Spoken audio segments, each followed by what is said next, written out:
vietā, kur tautas dvēsele dzīst, vietā, kur kareivju sīvajās cīņās asiņu paltīs tie mācījās nīst.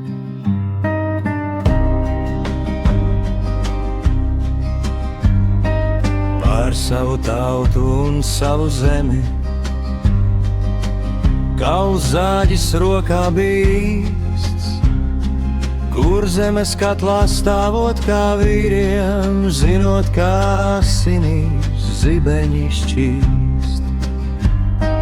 Daudzkārtais pārspēks nespēja salauzt vīrus, kam asinīs plūdoja spīts, ļaujot simtiem un tūkstošiem bēgļu aizbraukt Nerūdas raktuvēs nīt.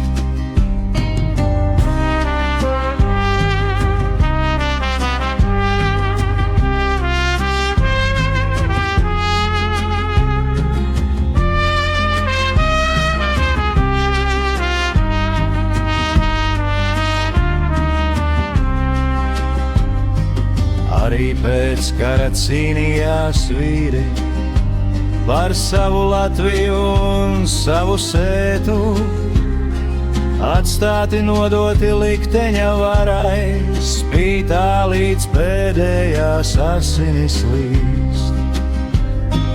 Kur zemes mežos, purvos un laukos, miglas palagā apkārt tiek līst.